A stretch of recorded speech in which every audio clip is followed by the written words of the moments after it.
வணக்கம், நான் சுதர்ஷன் மகேஷ். தேர்தல் தொடங்கிருச்சு அப்படின்னு தான் சொல்லணும். 4 மாநில சட்டசபை தேர்தல் அடுத்தடுத்து வரப்போகுது. ஹரியானா அண்டு ஜம்மு காஷ்மீர் இந்த 2 மாநிலங்களுக்குமான தேர்தல் டேட் அனௌன்ஸ் பண்ணிட்டாங்க. அதனை அடுத்து மகாராஷ்டிராவுக்கு தேர்தல் நடைபெறவிருக்கிறது. ஜனவரி மாதத்தில் ஜார்க்கண்டுக்கான தேர்தல் நடைபெறவிருக்கிறது. ஸோ அது சம்பந்தமான கருத்து கணிப்பு முடிவுகளும் அடுத்தடுத்து வந்துட்டு இருக்குது. ஸோ இந்த வீடியோவில் நாம் சமீபத்தில் டைம்ஸ் நவ் அவர்கள் 3 மாநிலத்திற்கான கருத்து கணிப்பு முடிவுகளை வெளியிட்டிருந்தாங்க. மகாராஷ்டிரா, ஹரியானா, ஜார்க்கண்ட் இந்த 3 மாநிலங்களுக்குமான தேர்தல் கருத்து கணிப்பு முடிவுகள், தேர்தலுக்கு முந்தைய கருத்து கணிப்பு முடிவுகளை வெளியிட்டிருந்தாங்க. ஸோ அந்த வகையில் இந்த வீடியோவில் நாம் மகாராஷ்டிரா மாநிலத்திற்கு டைம்ஸ் நவ் வெளியிட்ட கருத்து கணிப்பு முடிவுகள் என்ன அப்படின்றத தெரிஞ்சுக்க போகிறோம். ஸோ இவங்களுடைய சாம்பிள் அப்படின்னு பார்த்தோம்னா மகாராஷ்டிரா மாநிலத்தில் மட்டும் 42,680 சாம்பிள்ஸ் எடுத்திருக்கிறாங்க. இதில் ஆண்கள் 22,194, பெண்கள் 11,950, முதல் முறை வாக்காளர்கள் 8,536. ஸோ இவர்களினுடைய அந்த கருத்து கணிப்புக்கு முன்னாடி சில கேள்விகளை கேட்டுட்டு கருத்து கணிப்புக்குள்ளே போயிருக்கிறாங்க. முதலாவது கேள்வி இப்போ இருக்கக்கூடிய முதல்வர் ஏக்நாத் ஷிண்டே, ஏன்னா இந்த 5 ஆண்டுகள்லேயே சில முதல்வர்கள் மாறி மாறி வந்தாங்க அப்படின்றத நம்மளால் கவனிக்க முடிஞ்சுது.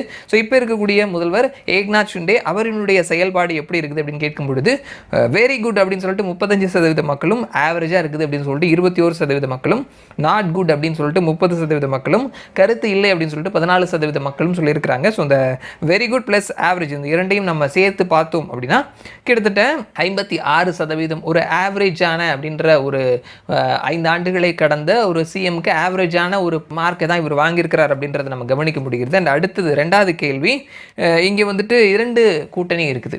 மகாராஷ்டிரா அரசியல் பற்றி நம்ம பல முறை பேசிட்டோம். ஸோ பிஜேபி தலைமையிலான கூட்டணியில் பிஜேபி, ஏக்நாத் ஷிண்டே தலைமையிலான சிவசேனா, அஜித் பவார் தலைமையிலான தேசியவாத காங்கிரஸ் இருக்கிறாங்க. அந்த பக்கத்தில் காங்கிரஸ், உத்தவ் தாக்கரே தலைமையிலான சிவசேனா, சரத்பவார் தலைமையிலான தேசியவாத காங்கிரஸ் அப்படின்னு சொல்லிட்டு 2 அணிகளாக இருக்கிறாங்க.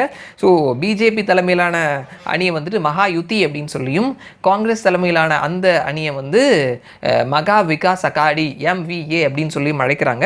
ஸோ இந்த கூட்டணிகளுக்குள்ள அந்த ஒருங்கிணைப்பு அப்படின்றது எப்படி இருக்குது அப்படின்ற கேள்விக்கு பிஜேபி தலைமையிலான மகா யுத்தி அந்த கூட்டணிக்குள்ள ஒருங்கிணைப்பு அப்படின்றது நல்லா இருக்குதுன்னு சொல்லிட்டு 33% மக்கள் சொல்லியிருக்கிறாங்க.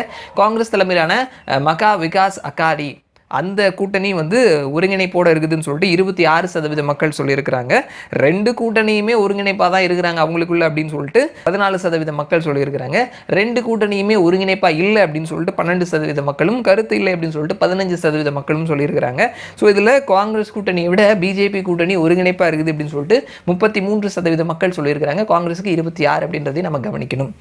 அடுத்தது அஜித் பவாரினுடைய என்சிபி. ஸோ அதுதான் லோக்சபாவில் பிஜேபி தலைமையிலான மகா யுத்தி அது பின்னடைவை சந்தித்ததுக்கு ஒரு பெரும் காரணமாக பார்க்கப்பட்டது. ஸோ அவரினுடைய ரோல் அப்படின்றது என்ன மாதிரி இருக்கும் இந்த அசம்பிளி ரோல் அப்படின்னு பார்க்கும் பொழுது முக்கியமான பங்கு வகிப்பார் அப்படின்னு சொல்லிட்டு 34%, ஆவரேஜான ஒரு ரோல் தான் இருக்கும் அவரோடது அப்படின்னு சொல்லிட்டு 24% மக்களும் சொல்லியிருக்கிறாங்க. பெருசாக எந்த ரோலுமே இவருக்கு இல்லைங்க அப்படின்னு சொல்லிட்டு 28% மக்களும், கருத்து இல்லை அப்படின்னு சொல்லிட்டு 14% மக்களும் சொல்லியிருக்கிறாங்க. அடுத்தது நம்ம ஊரில் பெண்களுக்கு 1000 ரூபாய் கொடுக்குற மாதிரியான ஒரு திட்டம், லாடி பேனா யோஜனா அப்படின்ற ஒரு திட்டம் சமீபத்தில் ஏக்நாத் ஷிண்டே அங்கே இருக்கக்கூடிய பெண்களுக்கு மாதம் 1500 ரூபாய் அந்த ஒரு திட்டத்தை அறிமுகப்படுத்தி இருக்கிறாரு. ஸோ இது இந்த எலெக்ஷனில் என்ன மாதிரியான தாக்கத்தை ஏற்படுத்தும்ன்ற கேள்விக்கு ஒரு பெரிய தாக்கத்தை ஏற்படுத்தும், பெரிய ஒரு பெனிஃபிட்டை பிஜேபி தலைமையிலான அலையன்ஸுக்கு கொடுக்கும் சொல்லிட்டு 55% மக்களும், 21% மக்கள் ஏதோ ஒரு வகையில் லாபத்தை கொடுக்கும் அப்படின்னு சொல்லியிருக்கிறாங்க. எந்த விதமான ஒரு லாபத்தையும் பிஜேபி தலைமையிலான அந்த என்டிஏ மகா யுத்திக்கு கொடுக்காதுன்னு சொல்லிட்டு 10% மக்களும், கருத்து இல்லை அப்படின்னு சொல்லிட்டு 8% மக்களும், ஒரு பிரச்சார யுத்தியாக பயன்படுத்தலாம் அப்படின்னு சொல்லிட்டு 6% மக்களும் கருத்து தெரிவித்திருக்கிறாங்க. அடுத்தது நிறைய சிஎம் ஃபேஸஸ் இருக்குது. ஸோ உங்களுடைய சிஎம் ஃபேஸ் யார்? ஏன்னா போன 5 ஆண்டுகளே கிட்டத்தட்ட 3 பேர் சிஎம் ஆயிருக்கிறாங்க. முதல்ல உத்தவ் தாக்கரே, அடுத்தது தேவேந்திர ஃபட்னாவிஸ் இருந்தார், அண்ட் இப்போ ஏக்நாத் ஷிண்டே இருக்கிறாரு.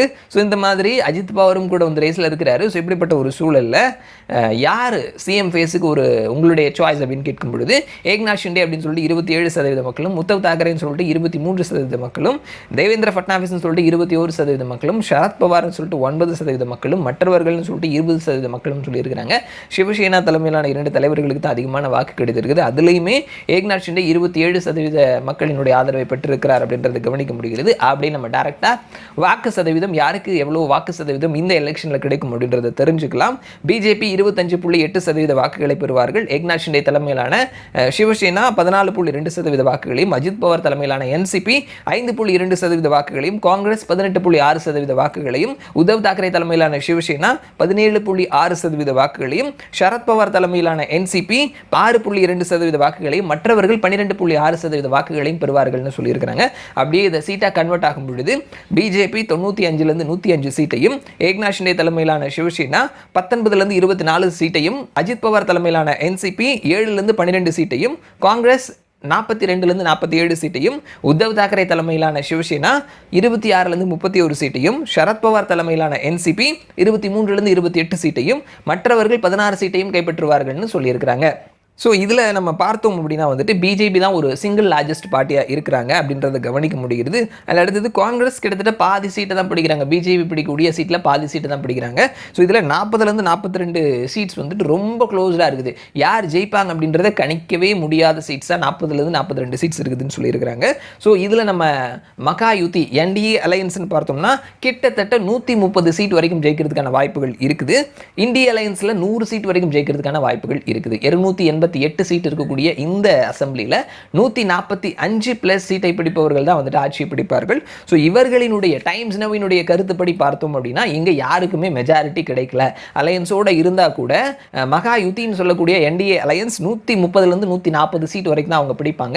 இந்திய அலையன்ஸ் 100லேருந்து 110 வரைக்கும் நம்ம சொல்லலாம். ஸோ அதனால் யாருக்குமே மெஜாரிட்டி இல்லாத ஒரு தொங்கு சட்டமன்றம் அமையறதுக்கான வாய்ப்புகள் தான் இருக்குது அப்படின்னு சொல்லிட்டு டைம்ஸ் நவ் மகாராஷ்டிரா அசம்பிளி பற்றின அவங்களுடைய தேர்தலுக்கு முந்தைய ஒப்பீனியன் போல வெளியிட்டு இருக்கிறாங்க. பார்க்கலாம் என்ன நடக்குதுன்னு சொல்லிட்டு மறுபடியும் நான் உங்களை இன்னொரு வீடியோல சந்திக்கிறேன். அது வரைக்கும் நன்றி.